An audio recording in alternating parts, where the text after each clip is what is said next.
when we have been experiencing low inflation and also low volatility of growth. So at least in advanced economies, not in emerging economies. So maybe not in Argentina, but in most advanced economies, growth is very stable and has been very stable since the early 80s. Of course, we had the global financial crisis, and also we had COVID. So these were shocks, but apart from these kind of extreme episodes, generally speaking, it has been very stable. So this has been a quite satisfactory state of things because inflation was low and stable, and growth was low and stable. So now, this is a period where central banks were really on top of monetary policy. They were able to achieve their objectives and to keep inflation low and stable. So now, and this period since the 1970s is also the period of so-called fiat money. So money without an intrinsic value. We'll go in a moment into that. So basically, central banks collectively were able to manage this system of fiat money, where there is nothing like gold to pin down the value of money. But now these cryptocurrencies kind of bring us back a little bit to the world of commodity money. As I will argue later, some of these cryptocurrencies are more similar to commodity money than to fiat money. So thank you. And these trends are also related to trends in digitalization in general in the economy, and also the decentralization of finance. So finance does not happen necessarily only through big financial intermediaries like banks and so on, but it is increasingly happening in a decentralized way. Okay, so at the level of individuals. And a related trend also, which is also very interesting, is the rise of non-bank intermediaries. So, I mean, traditionally banks have dominated the financial system, but now we have non-bank intermediaries becoming more and more important, especially in some countries, but it's also a global trend. Okay, so these intermediaries are less regulated or differently regulated. They are slightly different from banks, and so these non-banks are also rising in importance. So you have basically these trends, so competition from central banks, from cryptocurrencies, digitalization, and also rise of non-bank intermediaries. So all these things are interconnected. So here I wanted to tell you a little bit more about the Great Moderation. So basically this period basically started, or say, there was a period in the early 70s when the previous system collapsed. So probably you know that during the Bretton Woods system, the international monetary system was based on the dollar. So basically, countries had fixed exchange rates against the dollar, and the dollar itself was tied to gold. Okay, the dollar was convertible into gold, and all currencies were convertible into dollar. So there was a dual system. Okay, so any currency would be convertible into dollar, but the value of the dollar was connected to the value of gold. Gold is a commodity. Okay, so when this system collapsed in 1973, basically we reverted entirely to fiat money. So any link to gold was severed, and after this collapse, we experienced a period of high and volatile inflation. So the 1970s were a period of high inflation. I mean, with some exception, with Germany, Switzerland had less inflation than other countries, but still, generally speaking, in the main Western economies like the US had high inflation. But basically, since the early 80s, inflation has been low and stable in most advanced economies, and it's been actually mostly moved by oil prices. So if you look at what moves inflation in advanced economies, it's really oil prices, but all the rest has been pretty stable. So we have been living in these worlds in basically the early 80s, and growth has also been stable. Okay, so the volatility of GDP growth has been low. We had stable inflation expectations, and these trends have not really been interrupted by the global financial crisis. So when the global financial crisis hit in 2007, 2008, many were saying, this is the end of the Great Moderation. Okay, but these turn out not to be true in the sense that if you look at the volatility of growth and inflation after the global financial crisis has been as low as before the global financial crisis, even lower possibly.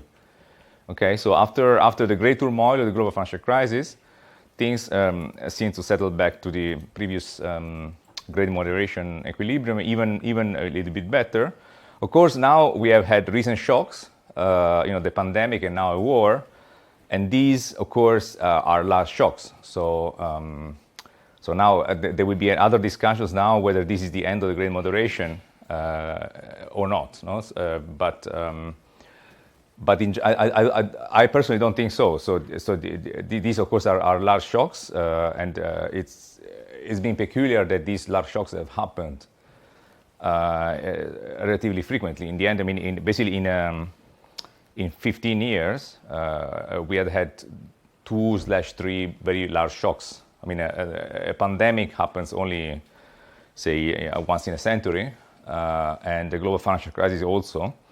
So we had the global financial crisis and the pandemic in this period, and this has been extraordinarily volatile. But in terms of what happens outside these big shocks, is well possible, even likely in my view, that we are still in this favorable equilibrium of great moderation. So as I said, I mean, interrupt me any time with questions. So now we have all this. Again, this is a more appetizer. I mean, we will go much more into detail later in the course on this. So now there was this rise in cryptocurrencies, and so these is seen as disruptive, is seen as a challenge for central banks, which have delivered this great moderation, I mean, partly because of the reaction, partly because of luck. And now you have these cryptocurrencies, and perhaps the most important or the most known cryptocurrency is Bitcoin, and later in the course we will have a lecture only on Bitcoin. But these cryptocurrencies in Bitcoin are still very volatile in value, so it's a bit the opposite of the great moderation. So this chart, for example, shows you in blue the exchange rate between Bitcoin and dollars, if you want the price of Bitcoin in US dollars. And just to give you an idea, is it magenta or the magenta line is the Standard & Poor's 500. So it's stock index. Okay, so this is just to show you that Bitcoin has been much more volatile than even the stock market, which is considered to be a very volatile price. And even take the exchange rate of an emerging market. So here I have the exchange rate between the Russian ruble and the US dollar. So this is the typical kind of risky currency or risky. Even though, of course, the Russian ruble has been managed, also has been managed to be stable, and you see this in long periods of time as well. But again, so you see that the Bitcoin is much more volatile than even, so much riskier, if you want, than even an emerging market currency. So for example, you see this big depreciation at the end. So this is of course, is the Russia-Ukraine war. But even that, which is an extreme event, the order of magnitude is much less than you see in the price of Bitcoin, which really goes a lot. Of course, I mean, if you have invested in the Bitcoin here, you will be very lucky, of course. This is why it shows you that you can also get rich, but also lose a lot. So there has been also a speculative asset, okay? So an investment asset, not really money, but more a kind of a speculative investment. But as I said, I mean, this is more an appetizer. We will go into that later. Another key development in the past couple of years has been the proposal by Facebook, which now has been renamed Meta, to introduce a global stablecoin, which they call Libra, which means freedom. I mean, do you actively use Facebook? Because I'm told by my kids that it's more like a boomer generation thing, and the young people don't use it. But I don't know. But I think this is part of the reason why he changed his name, because I think he's not super popular with the young generation. Anyway, so this when it was still called Facebook, it planned to introduce a global stablecoin, and this of course, because Facebook has more than 1 billion users, people know that if Facebook was able to get the approval for this new currency, and it would have attached it to one of the services of Facebook, such as, for example, WhatsApp. People knew that this would be competitive and it would easily become a form of money used in transactions. So this proposal create a lot of interest, but also worry in the central bank community. And the idea was also that the provision of money, if this Libra project went ahead, would be also connected to data and data privacy. So Facebook, of course, is also in the business of collecting data. And so this using this Libra for payments would also allow Facebook to gain even more hold of their clients' data. Again, so we will discuss this in more detail later in the course. But this Libra proposal was really key in also pushing central banks to consider their own digital currency, which is called CBDC, so central bank digital currency. Even though it was started before, especially in China, so the people back in China had already planned to introduce a central bank digital currency, but the other major central banks in the world and be largely pushed by the Libra proposal. Later, I mean, the original Libra was a proposal to have a stable coin backed by a basket of currencies. So it would be a multi-currency form of money. But later it was revised and also rebaptized DM, and it was also made only in US dollars, so not multi-currency, but in US dollars. And so this was a DM project, but later it was ultimately abandoned. Okay, so I will go through this history of Libra in a later lecture, but just to give you a bit of an idea of why this is important. And now apparently it seems that this DM project has been abandoned for good. So, but let's see. So things change fast in this business. Okay, so here I have a bit of plan of lectures for the course. I mean, this is the first year I teach it, so I can also change a few things. So it's not set in stone. So if you tell me, I want to know more about this or that, or I'm not interested in that, tell me. I can try to adjust a little bit the content. So this is what I was planning to do.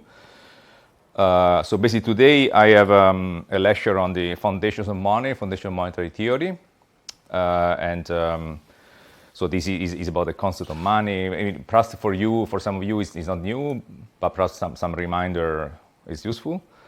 Then I was thinking of speaking about the economics of payments. So what is a payment? So payments. The third lecture will be about digital markets in general, also fintech and decentralized finance. So what does it mean to have a decentralized system? And what are the characteristics of digital economies or digital markets?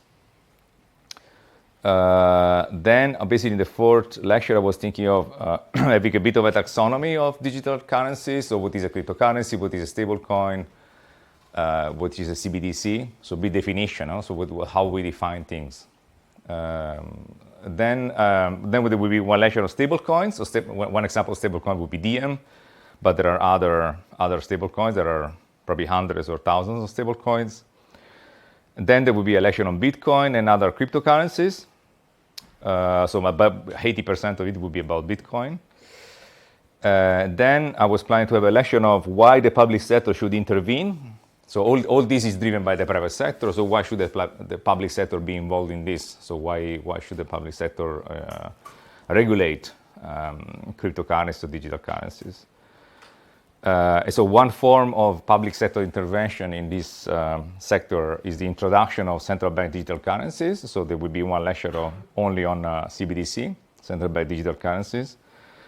Then I was planning a lecture on the international dimension. So different countries do different things, but of course how these countries cooperate. How do they work together?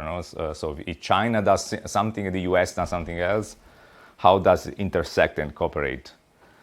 And then in the last lecture, I was thinking of have a bit of a discussion of future of money.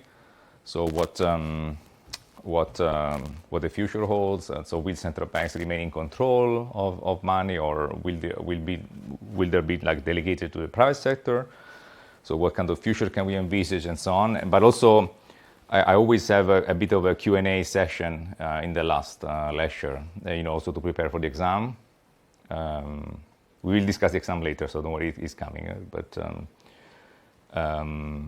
Yeah, so this is a bit the plan. But again, if you tell me, okay, there is a topic where, or maybe you came to this course with some expectations. So tell me if you are, what you were expecting is not here, or you are surprised that something's here you did not expect. You can let me know, or you can tell me now or later. Okay, everybody happy with the plan?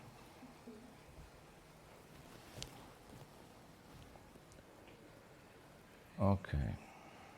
So I will follow. So I've written a book on central banking. So this is a bit of a. It's not really self-advertisement. It's more that I will follow it because it's not because I think this is the best book, not at all. But it's just because I've written it. I know it better. So I will follow some parts of it. I would say perhaps 20% of the course, 25% of the course is based on it, but the rest is based on other stuff. But I mean, I will follow some chapters. I mean, you will find this in the library, I'm sure. So you don't need to. I mean, if you buy that, I don't mind. But it's not a must. And as I said, I will follow in particular chapter 1 and chapter 8 of the book, and a little bit of the rest, but not much.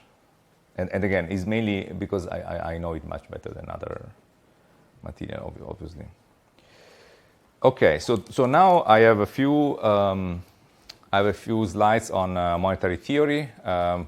In general, would you like to make a break in this lecture, or go ahead? How do you do with other courses? I mean, do you do a break in the middle? No? You go ahead like this? I mean, who wants to make a break? Raise your hand. Either now or later. Okay, but tell me if it's becoming a count of two, because I know that the span of attention normally doesn't go beyond 1 hour. So tell me if you want a break, I can always kind of do it. Yeah. Okay. So what do we have? So let's now plunge a little bit in a concept of money, why we have. Actually, it's a good idea to open. Why we have money and so on.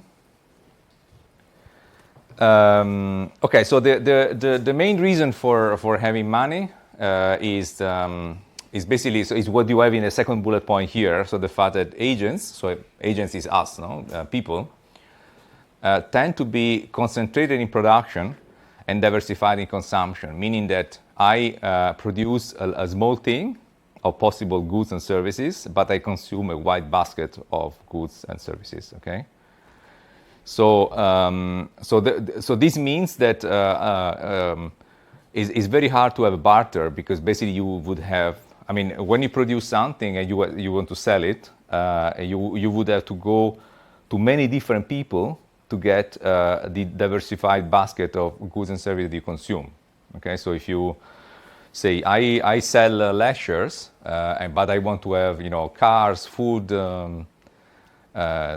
Traveling and so on, I would have to exchange. I would have to find, for example, one airline who is interested in economics lectures. Okay, it's very hard. So that's why I think this asymmetry between how concentrated you are in production and in consumption creates the need to have a trade.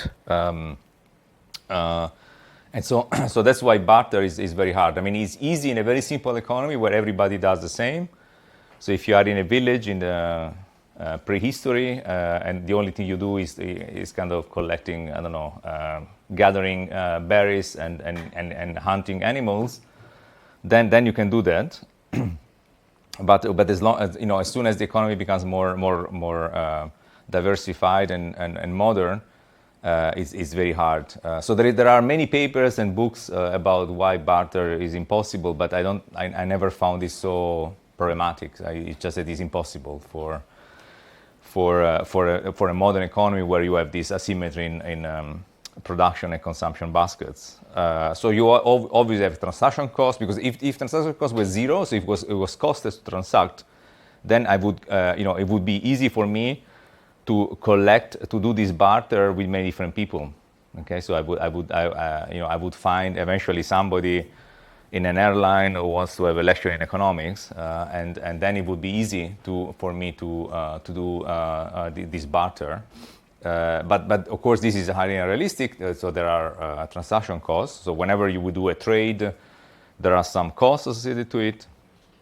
And what is also proven to be in the theory of transaction costs is that there is no general theory. So transaction costs are highly specific to the context. So it's not that you can say transaction costs are these.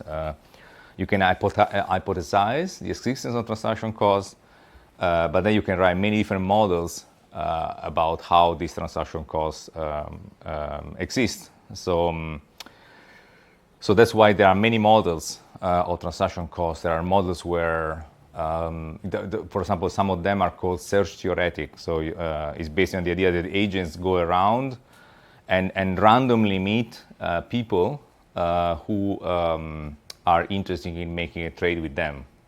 So like you walk in a forest and once in a while somebody shows up that who wants to do a trade with you. And this randomness also determines how frequently you trade, and also the utility of money in making these trades. But I spare you all these kind of models. I think the general concept we need to know is that barter is inefficient in a complex economy. Is possible in a very simple economy where everybody knows each other. So if you are in a tribe and you just gather food and hunt animals, then it's probably possible. But if you go beyond that, if you go to an agricultural society, if you are, if you trade with people you don't know, you don't trust, and so on, it's impossible to have barter. Any question? I mean, have you ever done any barter in your life? Probably not. No, that just doesn't exist in a modern. I mean, there are some. I mean, some of you are from Russia, so I know that, for example, there was a period with the collapse of the Soviet Union, but probably you were not even born, where in the disorder following the collapse of the Soviet Union, there was some form of barter. I don't remember exactly what was exchanged, but perhaps even kind of, I don't know, vodka or something. I'm not sure, but there was some form of. So you can still find barter in very, or after World War II, there was this, cigarettes were used, but these were more a form of money, I would say, than barter actually. So, but normally in a modern economy you don't get it. So suppose that you have a situation where agents are concentrated in production and diversified in consumption, and you have some shopping time, or some cost in carrying out trades. So what would be the ideal solution? So what would you want to do? So what you want to do is that, so suppose you are a social planner, so somebody wants to maximize the welfare of society. So the social planner wants to reduce shopping time. So wants to make sure that people are able to trade without cost. So what this entity would want is basically a ledger of transactions, so a registry of transactions. Okay, so suppose that I sell economics lectures and I want to buy flight tickets. There will be a ledger saying this person has provided economics lectures worth I don't know what. This person is entitled to ask for flight tickets up to this amount.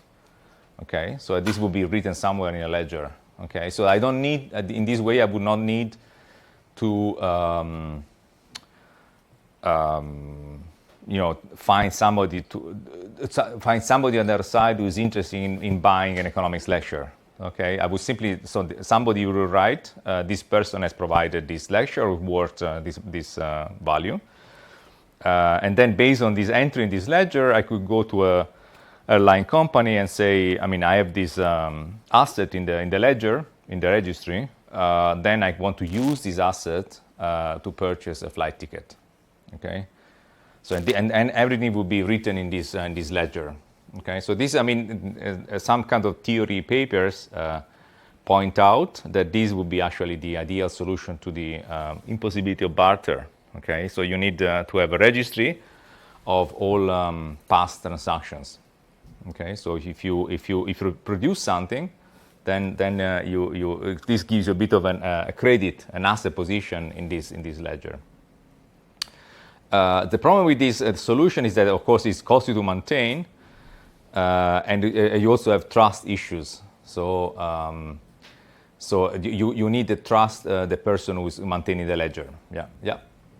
For the ledger of transactions, is it the social planner who would assign a value to the economics lecture and to the flight ticket, or? That would be indeed. That would be one of the.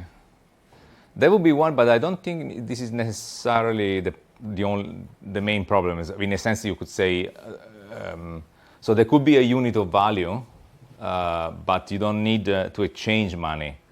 So there could be a unit of account, say the euro, and then it would say, okay, this lecture is worth 10 euros, and then this person will write asset of 10 euros in the ledger. Of course, so you would need some standard of value. But you don't need to actually exchange the money. So that would just be written somewhere. So you don't need, you and I don't need to exchange anything. It would be, so if I give university lecture, for example, somebody will write for me, he gave university lecture, you are debtor for me, but we don't need to exchange any form of money if this ledger is well maintained. But of course, I agree that you need a unit of value. Yeah. Any other question on this? This will be a recurrent topic in this course, actually. So, okay, so suppose that the maintaining this ledger is costly, or you don't trust the people who actually maintain it. And so what is a good second best? A good second best to that is the exchange of money, which is basically a repository of value. So I will come in a second. So that's why I think many economists have pointed out that the existence of money actually reflects a lack of trust. So Kiyotaki and Moore wrote, evil is the root of all money. So the lack of trust, the lack of credibility in having credit and debt is in the end why money exists. Another interesting, there is a paper by Coquer-Lakota saying money is memory. So basically, so the idea is that rather than having this ledger of all past transactions, which is again costly to maintain, money is a bit of a summary statistic or a summary of all the past transactions. Okay, so if you have, for example, if you have given a lot, if you have produced a lot of things, okay, this will eventually show up in you having a lot of money. Okay, but you having a lot of money just means that your history of transactions, so the memory of your transactions is such that in the past you were able to produce a lot of things. Okay, while the opposite is, so if you consume a lot and you don't produce, then basically this will eventually show up in you having little money or no money. So money is a memory of past transactions. Okay, so again, ideally, you would like simply to record those past transactions in kind of an infinite ledger. But given this is as costly as impossible, so money tells you a bit where you stand. So another way which I like is another definition is money is a way to keep score. Okay, so So again, your history of transaction is too costly to maintain, and this is what you would need to have in a modern economy. And the amount of money that you have is a kind of a proxy or an indicator of your past transactions. So this is what this money is memory concept means. So if you read in textbooks what the functions of money are, there are basically people say, okay, money is a store of value, is a unit of account, is a medium of exchange. Okay, so store of value means that this is probably the most important in terms of definition of money. So money is something which defines value and allows you to purchase. But value here can be defined in terms of a basket of goods and services. Okay, so you consume a diversified basket of goods and services. So value means that money allows the transfer of some purchasing power. Okay, so see this with this value, you are able to consume a diversified basket of goods and services. So this is the value of money. So saying that money is a store of value means that it has some positive value, positive stable value in terms of a basket of goods and services, okay, that you want to consume. So this is probably the first definition of function. Unit of account is because it gives value to a basket of goods and services, the value of this asset, if you want, is basically the inverse of the price level. Okay, so in a sense, money also serves as a unit of account. If you want to value different goods, you can always value different goods relative to each other. So you can always say, an apple is worth 2 bananas. Okay, so there are always relative prices you can define. But if you want to define the value of a good vis-a-vis a basket of goods, a whole basket of goods, then defining in terms of money comes handy. Because then you can say, okay, this, an apple is worth €1. What you're actually saying is that an apple relative to a diversified basket of goods and services is worth that value. And medium exchange is the idea that because you don't have this ledger of transactions, of all transactions, transferring, and this comes to your question, so transferring money is a way to extinguish obligations. So rather than writing credit and debts, what they do is I transfer this item called money, and this extinguishes your debt or your credit. Okay, so the medium exchange means that this is transferred, and the transfer of this money extinguishes the obligation that was created by the transaction. Okay, so basically you would probably need something to play the unit of account role in even in a moneyless system, but the medium exchange is something that really is unique to a monetary system where you have money basically playing a role of extinguishing credits and debts. So note that these are not independent features. Sometimes these features are presented in textbooks as 3 different things, but these are highly correlated. They are highly interconnected. So if something, for example, is not a good store of value, it will hardly be used as medium exchange. So why exchanging things that is not a store of value? Okay, so all these 3 characteristics are interconnected. But these are what you find in textbooks. Any questions on this? I mean, these, I guess you have already encountered in other courses also. Okay, so what are desirable characteristics of money? So assume that then, as the second best solution, you need to have something called money, which is basically something which has some value, or you can something that you can convert into a basket of goods and services. Then you have many things which could have the function of money. So what items, what things then can become money? What characteristics do they have that are desirable? So first one is stability of value. Obviously, something is very. That's why Bitcoin is questionable, because you want to have something that has a stable value vis-a-vis a basket of goods and services.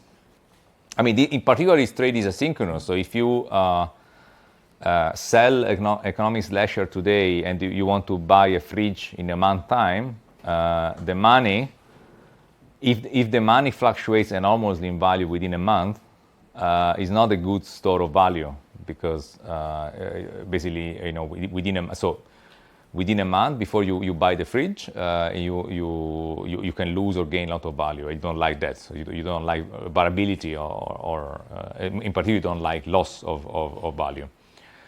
Another important point is, which is asymmetric information and its value, which is sometimes called in economics information insensitivity. So an asset which is information insensitive means that you and I know the same about its value. So when I transfer money to you, I know, and we both know what is being transferred. Okay, so this is why some assets are not good form of money. For example, firm stocks. So if I'm a manager of a company and I want to sell you stocks, that is not good form of money because I know about much more than you about the value of the stock. Okay, so this I can easily deceive you because I know more than you about that. Okay, so symmetric information on the value is very important. Information insensitivity, and then there is the question of scarcity. So you want something that is scarce, that is not too easy to produce, but also not too much. So it's a bit of you have to hit a sweet spot. Because of course you want something, if money is completely costless to produce, then there will be a very large production of it, which in the end will drive its value to zero. So you don't want something that's zero value to be exchanged. So that's why, for example, water is not very valuable actually. Very valuable, it's very valuable of course, water, but it's not very valuable as a form of money because it's just too abundant, it's too easy to produce, unless you are, for example, in the desert. Okay, so if there is a scarcity of money of water, then even something like water can become a form of money. So you need a certain degree of scarcity, a certain degree of difficulty of cost of production. Okay, but on the other hand, you don't want too much because you want to adapt the amount of money to the needs of the economy. Okay, so you don't want something that is extremely scarce. So, when I wrote this in the book about diamonds, I thought that diamonds is a good example of something that is particularly scarce. But later I learned that it's not true actually. So the scarcity of diamonds is completely induced apparently by the dominant firm producing diamonds. So actually diamonds are abundant, I didn't know, but they are just made scarce by the company producing it. So diamonds is actually not a good example, but suppose that you have something extremely scarce, and so this something extremely scarce is probably not, it would be a good store of value maybe, or I say that, paintings by Renaissance painters, painting, Leonardo da Vinci painting, it certainly has some value, but it can't be used as money because it's just too scarce. Okay, so you need to hit some sweet spot between not being too abundant, but also not too scarce. But certainly, something which the value of money needs to go more in the direction of scarcity. So you need always to create some scarcity. That's why also the gold, silver were used in the past. These are minerals that are difficult to extract. In particular, gold is hard to get from the ground. Okay, so that's why these were used. Note that also these minerals, they are available in very large quantity. It's just that it's hard to extract them from the ground. So there is a huge amount of gold in the earth. It's just that it's very costly to get out of the earth. So you have to think not in terms. Sometimes I hear a lot when people discuss commodities in terms of what's available, but it's not really what's available. It's how hard it is to get out. Okay, so there is an infinite amount of these minerals, including oil, by the way, but it's just hard to get out of the ground. Any questions on this? Because of course we will be also evaluating also digital currency also from this point of view. So is it scarce? What creates scarcity?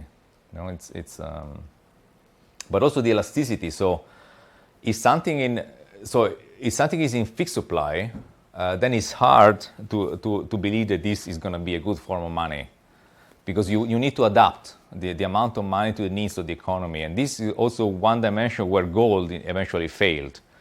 Eventually gold, which was in rather fixed supply because it's costly to extract, became too rigid, too small, the amount of gold for the needs of the economy, of the modern economy.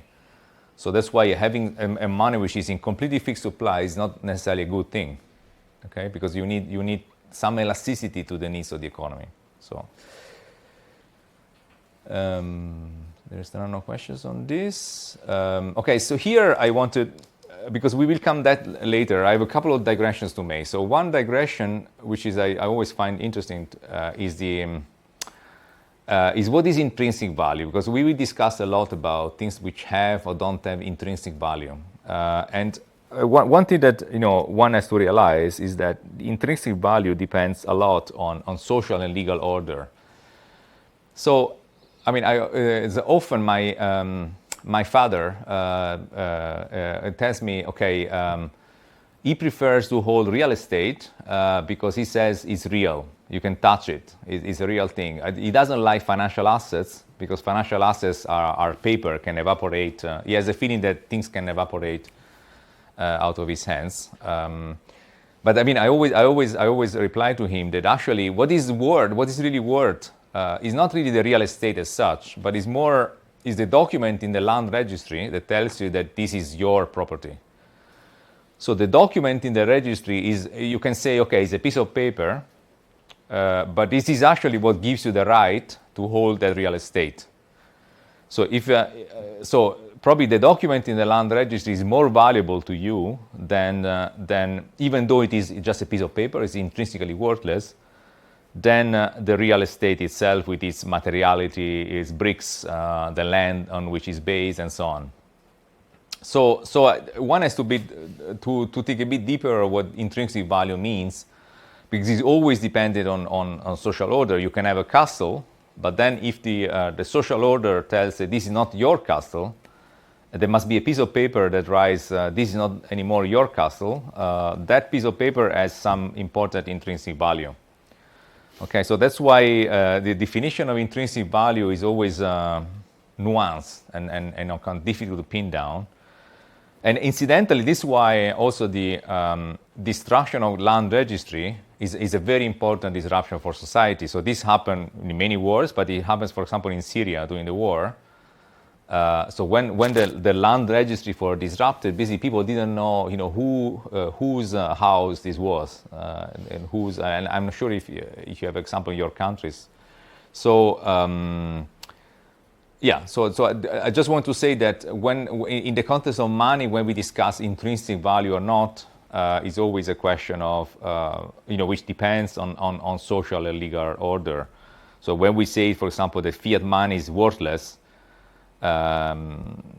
we have to be careful, because it's also, again, the document in land registry is also intrinsically worthless, but it's actually worth a lot in terms of your right to have a certain asset. Okay, so in that sense, it's very worthwhile. But again, so this is just to pin down a bit the discussion we will have later on things having or not having intrinsic value. Okay, the second digression I want to make is on bubbles. It's another thing which will come back later in the course. So what is a bubble? So I don't know whether you studied this already. I hope you did. So what is a bubble? Is an asset valuation that depends entirely on expectations on future prices. Okay, so I buy something, and the value of this something depends on what future prices will be. Not because of this intrinsic value, so the value of the payoff that the asset gives, but it's about the future prices. Okay, and so the bubbles can be rational. Now I have a slide on rational bubbles, but what I wanted to say is that the bubble can be a rational thing to have. So it's not that all bubbles are something which is reflects some irrational behavior, but at the same time, historically, often bubbles have been related to some excessive speculation, and it's also sometimes accompanied by fraud. So just historically, as an historical fact, it doesn't need to happen all the time, but it has happened in the past, that normally there is something new, there is some innovation. I mean, in 19th century, it could have been railways, or you can have airlines, something new. There is something new. There is some degree of enthusiasm, frenzy. People have a lot of interest in something, and then there is a bubble. So people believe that the price of something will go up and up and up without limit. Okay, and this so in this phase of a boom, what is also noticed that individuals tend to monitor their investment less. So they are less careful in monitoring their investment because things go up. There is a boom, no? And this phase is often also accompanied by fraud. Okay, so something is oversold, and there are many historical examples. So one example, which I have a picture here, is the Mississippi bubble, which was created by somebody called John Law, and there is a long story, but shows all the features that I just mentioned. Something new, excessive speculation, bubble, and somebody kind of building on it to build a fraud on it. Again, it's not a necessity. It doesn't always have to happen, but it often does happen. Okay, so yeah. So just to keep in mind that this is a constellation that has been seen in history, and when you see the price go up a lot, I mean, and in this kind of boom way, you always have the risk that this turns out to be exposed in a crash and in a fraud, then whereby people lose money in the end. No? And but at the same time, one has to recognize that bubbles can also be rational. So here, and there are many papers on that, but basically the fundamental idea is this: take any asset price that depends on some fundamentals. So that, for example, stocks, so firm stocks depend on expected dividends. So if you buy a stock of a firm, you buy the stock of the firm because this stock will give you a right to receive dividends. So when the firm makes profits, distributes dividends, you will have these dividends. So you will some of these dividends will be given to you depending on how many shares you have of that company, and so you can say that the fundamental solution is that basically the expected return on that firm stock is a function of expected dividends. So the dividends you expect to have in the future. I mean, it's not the dividends you have now; it's the dividends you expect to get in the future. So, for example, the stock price of Tesla has gone up enormously, even though Tesla is only starting now to make profits. But of course, people knew that it was highly likely that Tesla would make profits in the future. That's why the stock price went up before Tesla actually had profits. So it can also be the expectation. It doesn't need to be current dividends. But you can write any. So when you have this asset price independent of future fundamentals, you can always write the asset price as the sum of two parts. There is a fundamental value, so this is the sum of expected dividends in the future, plus some rational bubble, which depends on future expected prices. So I'm making the Tesla example just as a pure example. I have no inside information at all on Tesla or anything else. So suppose that now you buy the shares of Tesla. You can also buy those shares, thinking that the share price of Tesla will go up in the future, not only because you believe they will be making dividends, but also because you believe that people will be enthusiastic about Tesla, and therefore the price will continue to go up. And this second part is the rational bubble. So it may be rational for you. So there could be an equilibrium in which the price continues to grow because everybody is convinced that the price will go up. So everybody buys because they think that everybody else will think that the price will go up. And this becomes an equilibrium, which is the rational bubble. Okay, so the rational bubble only converges to zero, so eventually this will have to crash if a condition called transversality holds. Basically, the transversality condition tells you that there is an infinite time in the future where this bubble value will have to go to zero.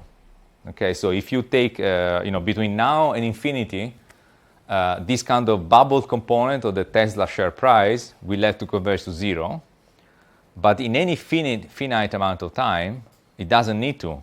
Okay, so you can go on having this positive bubble component of the Tesla share price, going on over time. Okay, and this can go on for any finite amount of time. Okay, it doesn't need to collapse in any particular moment. Okay, so these things can basically sustain themselves for any finite amount of time, essentially. So I invite you to check yourself the mathematical expression if you're interested. But basically, this is the idea that again, any asset price which depends on future fundamentals can be a function of future expected fundamentals plus a bubble term which is based on future prices, independent of fundamentals. Okay, and this part can be called rational bubble and can sustain itself forever. Not really needed forever, but for any long period of time. Okay, you can apply this consideration to the price of Bitcoin or even to fiat money. Okay, so you can have a bubble value which has a value that fits on itself. Okay, then the third digression I wanted to make, and then perhaps we finish here, and then I go into the practicalities.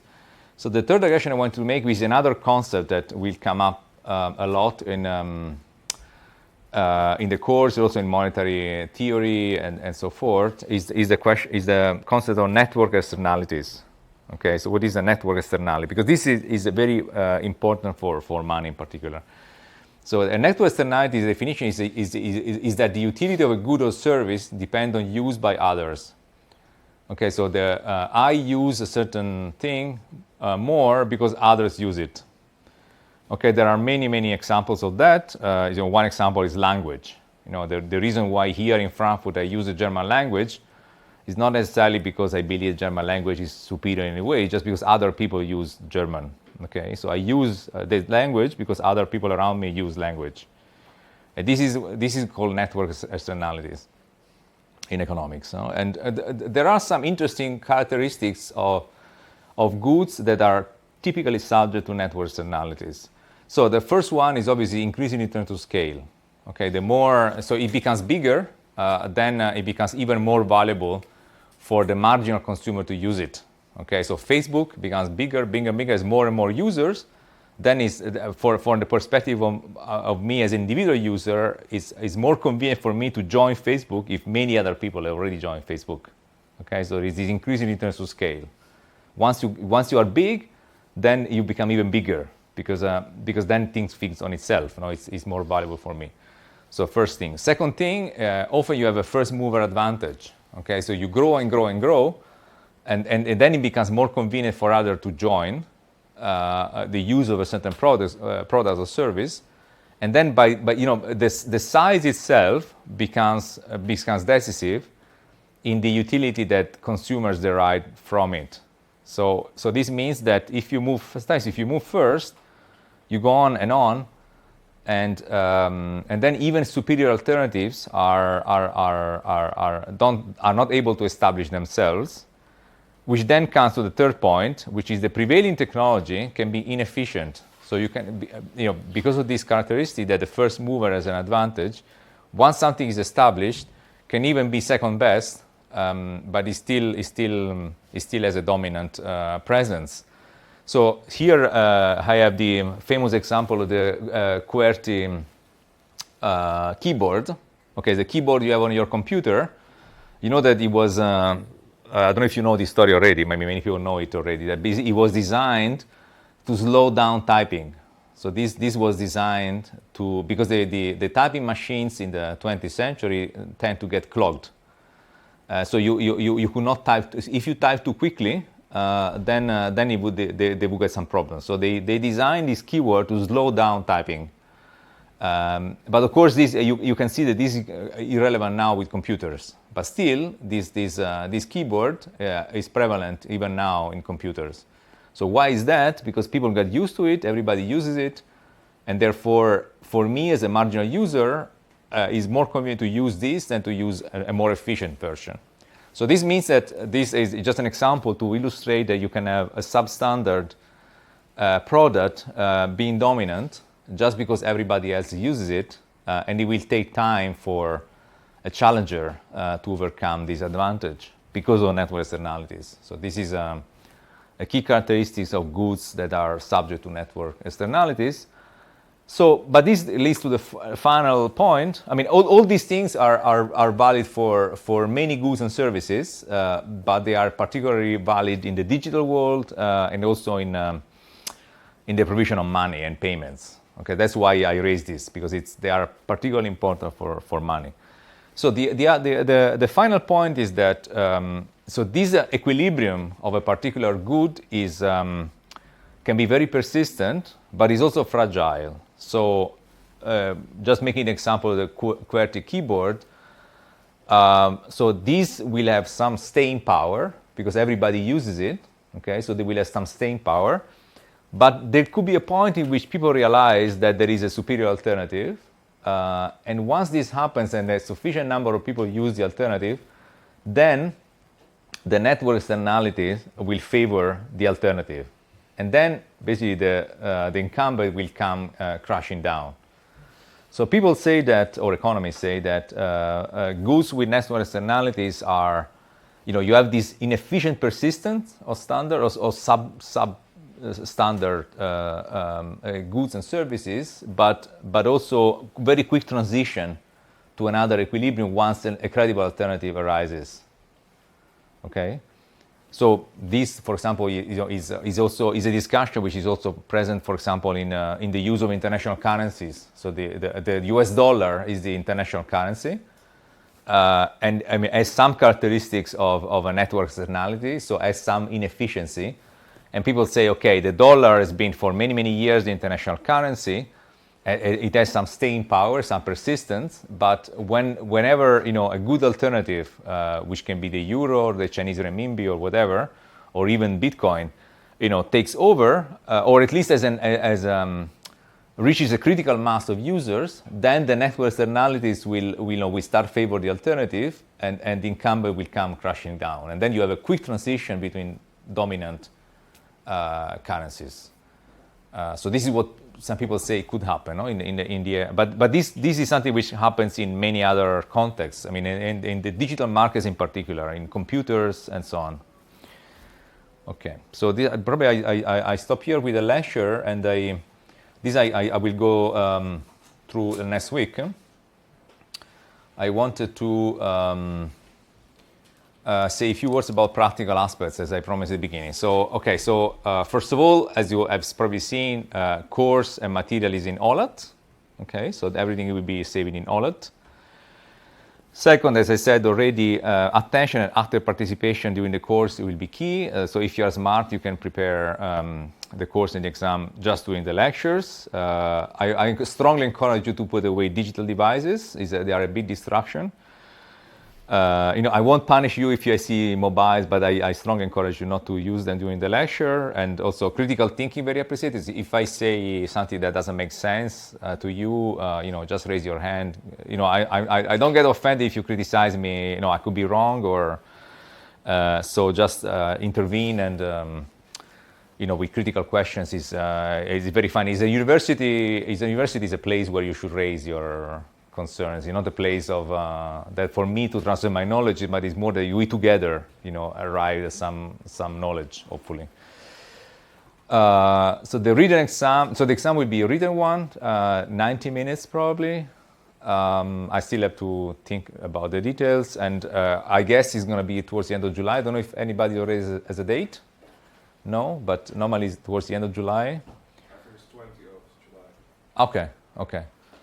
And the course will probably end towards the 10th or 15th of July. So, but as I said, the last lecture is mostly a Q&A. So, Okay, the recording lectures we discussed, so we all agree that it's useful. I will be putting reading material at the end of each lecture. You are strongly encouraged to read reading material. I mean, it will clarify many of the things that I say. Okay, so one last practical question. So, is there a way to contact you through OLAT? So, can I send you messages in OLAT? Because it could be that, I don't know, on lecture X, then I suppose that, I don't know, things like, I don't know, I get COVID, for example. No? I haven't so far, but I get, so what happens? So how can I tell you that I don't come? So there is a way, so you will read my message in OLAT? Okay. Okay, so there is a way to communicate to you, basically. Okay. The other thing I wanted to ask is this. I mean, it's possible that 1 or 2 lectures could be remote. It's because of my traveling arrangements. Would that be problematic? So, for example, that could be done in Zoom, I guess. Are you equipped to do that? Yes. Okay. So it would not be a problem if 1 or 2 lectures are in Zoom. Okay. I mean, it depends because I already have a conflict in June. I will have to be in the U.S., somewhere in the U.S. in June. So at least one for sure it won't be possible to be here physically. Okay. Yeah.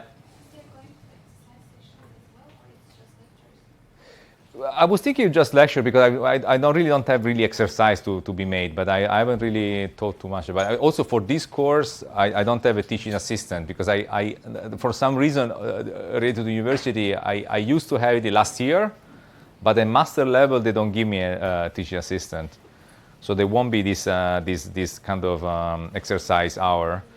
But I have to think whether there are any exercises that also are reflected also maybe in the exam or something, but it's not, I mean, the topic of the course you will see is not really amenable too much to exercises. Other questions? Yeah. Sorry, one question. Is it possible for you to upload the slides like shortly before the lesson? Yeah, these were already in OLAT. I mean, I was getting from OLAT. So yeah, they will be at least the day before or even earlier, before every lecture. Yeah. Yeah. But at least for me and all that, I didn't find anything. No, me neither. Ah. I couldn't find any material in the other page. Okay. There must be some. Okay, good that you tell me. It must be some access. But you can see the course. Huh? Yeah, but only the description. Ah. I don't see any material or something. It's a question of access then. Okay, I need to solve this. Okay, sorry, I didn't know. I mean, I saved actually, I think three lectures already, but you don't have access then. Okay, sorry. I mean, every year I have this kind of problem, so it's either my inability or university or both. Yeah. Okay, thank you. So nice to see you next Friday then.